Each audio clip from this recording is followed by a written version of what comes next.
I've got some Dollar Tree DIYs for you, the perfect home decor, and these are all brand new. I'm Jamie, the Crafty DIY guy.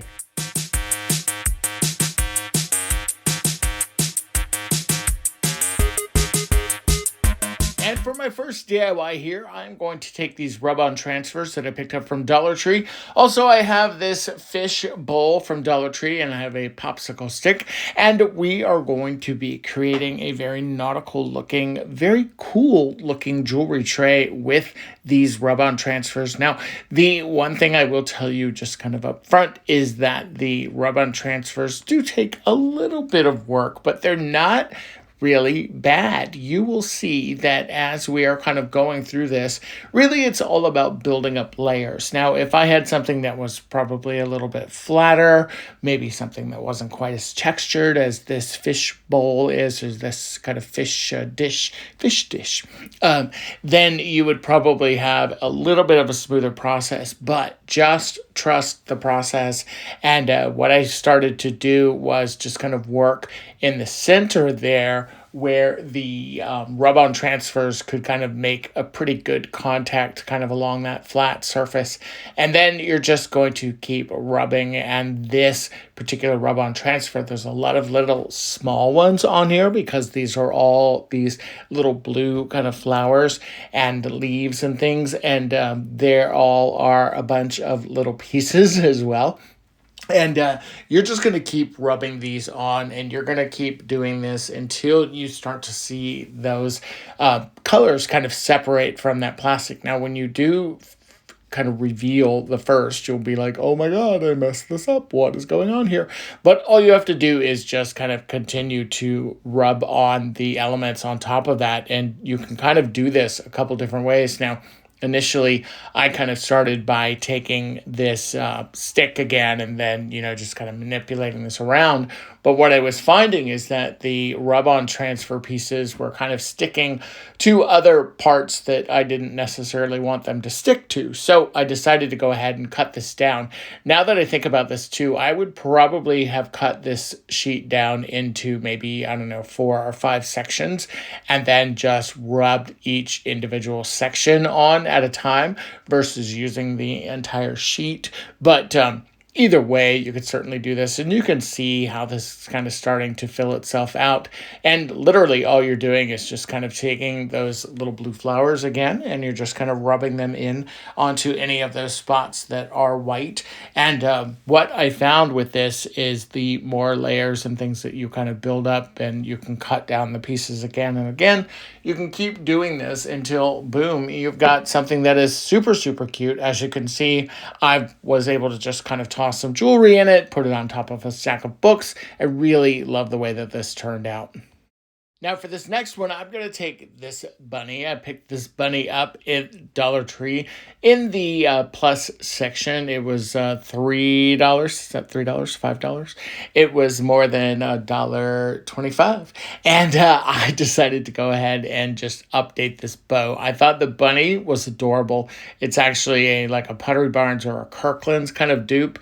But the bow I thought was really, really horrible. So I wanted to do something that was going to be a little bit cuter. Now, I did have to use my heat gun and kind of remove the glue glob that was up there around the bunny's neck. And all I'm doing is taking just a piece of ribbon. This is ribbon actually from Dollar Tree.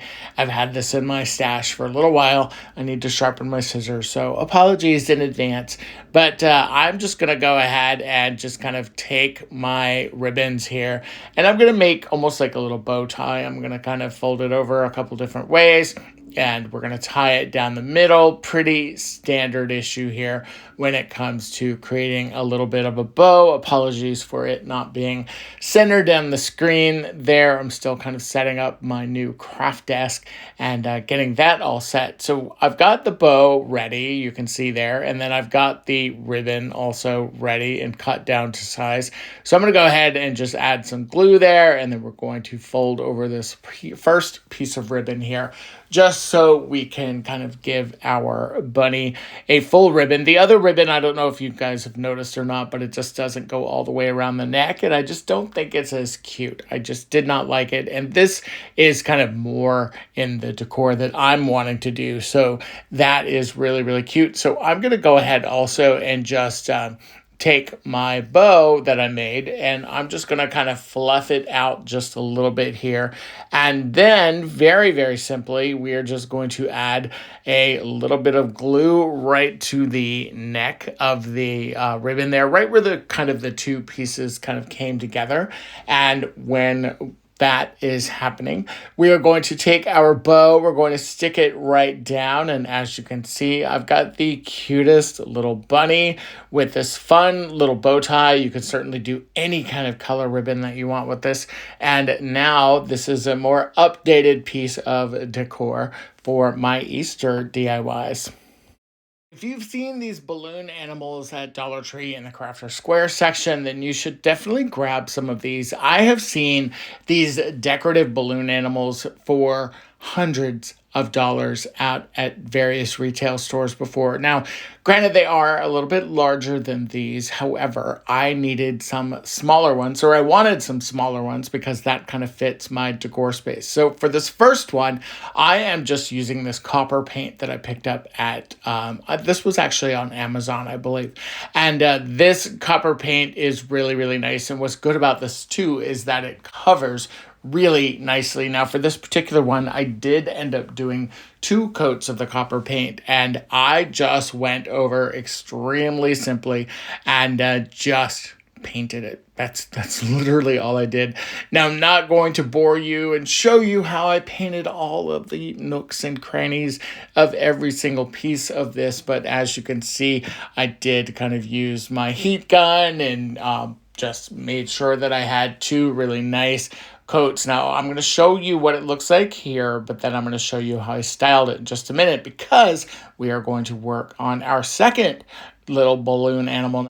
I've got 2 different types of paint here. This is an Arteza acrylic paint, and then I've also got this kind of like a glittery lacquer, but what I liked about it is that it had those light blue and silvery kind of flecks in it, so I thought that this could be fun. So the first thing I'm going to do is take the balloon animal, and we are going to, once again, just kind of paint this. I'm just using this Arteza paint. I did end up doing 2 coats of this, and then once again, just kind of going, all over it, completely painting it, using the heat gun in between to speed up the drying process, which actually worked out really good, by the way. And then I did let that sit and dry before I did add that lacquer kind of piece. And then with the lacquer piece, as you can see, it's got little glitter and flecks and things in it. And I will say it was a little kind of weird working with it because the stars and the glitter pieces kind of don't go on super even. So I did end up doing about 3 coats of this. And then while it was still wet, I kind of manipulated and moved around like some of those star pieces and some of those glitter pieces until it did kind of get into the, until it ended up looking really good, or I thought it was super, super cute. And now this is the way I styled both of these. So for this DIY, I wanted to go ahead and take a couple of items from Dollar Tree. I've got this beaded tray that I did draw some lines on the back here, and I'll talk about those in just a second. And then I've got this candlestick. You can get these at Dollar Tree. This is $1.25. What I really like about these is that they're super, super versatile, and they're very popular. And I've seen a decent amount of them at my stores, which is kind of funny.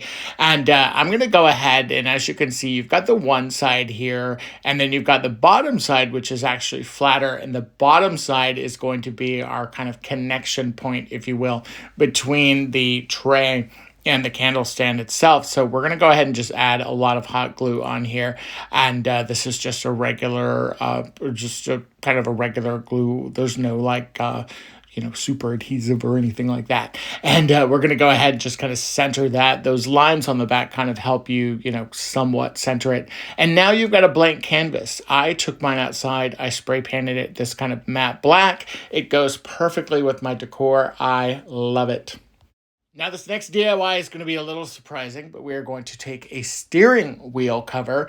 This is a regular steering wheel cover that you can get at Dollar Tree in the automotive section. And with this particular one, I really liked this one because it kind of gave me a burlap look and feel. And also, if you take a Dollar Tree wreath form, which is what this one is, you can actually take this steering wheel cover and you can stretch this over the frame of the wreath itself. So it does take a little bit of manipulation, but once you do finally get it going, you'll be able to kind of pull it and kind of hide the actual metal wreath form. And I thought that this was such a cool base to use it as a wreath for my front door. And I wanted kind of a spring kind of inspirational, wreath, and I wanted to use kind of like wildflowers and just make it look just kind of very free form and just kind of very cool. And I grabbed this bundle of wildflowers from Amazon. In full disclosure, I was very disappointed in them and the way that they came to me. And I had to fluff them up quite a bit. I do not recommend using them, but since I had them on hand, I did want to incorporate them, and I kind of picked out the ones that were the best. Now, the great thing about using this wreath form is that you can take your wire kind of florals, and I'm speeding up the camera here, by the way, the footage, but you can kind of take any of your floral pieces and just kind of stick the stems right through that wreath form, which certainly makes this a little bit easier. And it's not a perfect situation. Like, you may want to grab a pair of wire cutters or something like that because it'll help you pull some of those through. And it also depends on the stems of your floral pieces. Some of the Dollar Tree stems are a little weaker wires and things. If you have some floral pieces with wires that are pretty heavy duty, then you should not have any problem at all. And the goal here, of course, is to fill in just as much of this as you can. And as you can see, I'm just kind of working in all those different kind of greenery pieces that I had until I got some good coverage. And then for these poor little wildflowers, I'm going ahead again and just kind of fluffing up the bundles and then working those in. Some of these florals were coming off of it was just crazy, but I made it work. I did make it work, and I just kind of kept filling them in until I got, honestly, just a shape that I really liked. And again, I wanted this very free-formed. I wanted it to look like it was just kind of beautiful wildflowers, and I love the way this looks on my yellow door. Now for this next DIY, I'm going to take these pieces from Crafter Square. I've got two of these kind of heart-shaped stick things, and they have stars, they have different shapes. It doesn't really matter which ones you get. If you just have dowel rods, also, you can just use those. I thought that these dowel rods were just kind of the perfect size, so that's kind of why I grabbed these and went with these. And then I'm going to take my two wood pieces. These were also from Crafter Square, and I'm going to measure about an inch in on kind of each end. That way I will have some consistent holes, because I am going to be pulling out my drill here, and we're going to go ahead and drill a hole on each end of each piece of wood. So you'll have 4 holes total, and I used a drill bit that was the same size as those dowel rods. That way I knew that the dowel rods would fit down inside of there. Obviously, be careful with this. I'm doing this inside. I'm not putting a lot of pressure on this, and I made sure that I did not go all the way through the wood. Now I'm going to go ahead and add some hot glue into each one of these holes. And before I do it in those 2 bottom holes, we're going to go ahead and just add our dowel rods into the top there. We're going to do that while that glue is nice and wet. That way it doesn't harden on me or anything. And then you can take a hammer and just kind of, hammer them down, make sure that they're even, and then repeat. So we're going to add some more hot glue into the holes there. And then we're going to go ahead and just kind of piece this together. So you're going to have a structure that kind of looks like this. Now, I did go ahead and hammer the tops here as well, just to make sure that everything was even. And you may have to play around with this just a little bit. Now, I'm using nails here. In full disclosure, I thought that I had some hooks in my toolbox when I got home. Some little, what are they called? Like the little C hooks. But unfortunately, I did not have any. I was kind of devastated. So I ended up using nails as well. Now, you could certainly use nails with this. It does not matter. The little hooks would have probably been a little bit easier for this particular project, but, we roll with it, right? So I put some nails on either side of this. And then also with this particular item, because I did have at least one hook, I wanted to show you kind of what I was going for. This white hook would have ideally been on all sides of this, but I took it outside, I spray painted it, and now I've got a really cool jewelry holder for my desk, which is perfect for necklaces and bracelets. And you can adjust this, you can make it different sizes. Super, super cool. All right, so I've been loving the Dollar Tree lanterns. There's a pair that I keep saying that I want really bad. I skipped them this time and bought this pair instead because I knew I wanted to do a really cool DIY. The smaller one was $3, the larger one was $5, and they've got these great hinged roofs. I really did like these, or the hinged tops.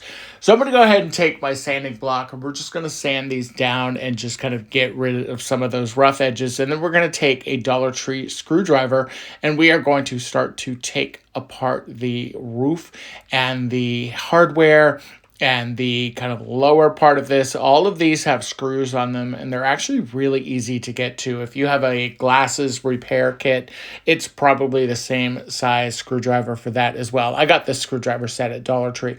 So once I did go ahead and take everything apart, we're also going to take this hinged kind of piece off of here as well. We are going to take these outside, and I'm going to spray paint them. Now, I took mine outside after they were all sanded and kind of ready to go, and I spray painted them this gold, and this gold was not what I was expecting at all. So I'm going to work with it because I'm trying to use these spray paints and things that I have on hand versus buying a whole bunch of new ones.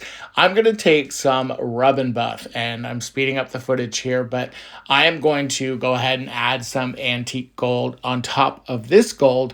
And what that is doing is, one, it's giving it some layers, but also it's adding a little bit of the black into some of that gold. So it's kind of broadening it, or not broadening it, but deepening it a little bit. And also what I'm doing is I'm going to start also hitting the black areas of the roof and of the, I don't know if it's a roof, but we're going to call it a roof. The roof and the bottom and the handle there, because I want this entire kind of thing to look like an old like brass pair of lanterns or something. And so you can kind of see when, depending on the type of brush that you use, I don't even know what this brush is called. If you guys know, feel free to let me know in the comments below.